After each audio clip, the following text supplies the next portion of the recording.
నిరుద్యోగుల కోసం దీక్షలు చేస్తున్న వారిపై కాంగ్రెస్ నేతలు చేస్తున్న విమర్శలపై బీఆర్ఎస్ నేత రాకేష్ రెడ్డి తీవ్రంగా స్పందించారు.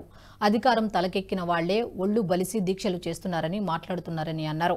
అణచివేయాలని చూస్తే అగ్గి పుట్టిస్తామని హెచ్చరించారు.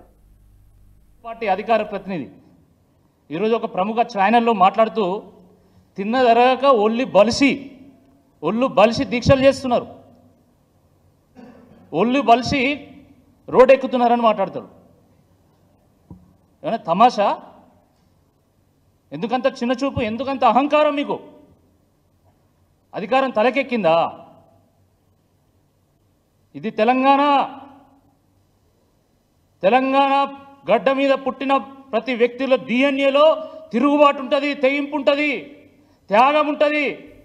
ఈ వీడియో మీకు నచ్చినట్టయితే లైక్ చేయండి, 10 మందికి షేర్ చేయండి. అలాగే కామెంట్ల రూపంలో మీ అభిప్రాయాలను మాతో పంచుకోండి. Nationalist hub group of channels ను సబ్స్క్రైబ్ చేసుకుని తెలుగునాట జాతీయవాద జర్నలిజాన్ని ప్రోత్సహించండి. ఈ వీడియో కింద ఉన్న బెల్ ఐకాన్ పై క్లిక్ చేయడం మర్చిపోవద్దు.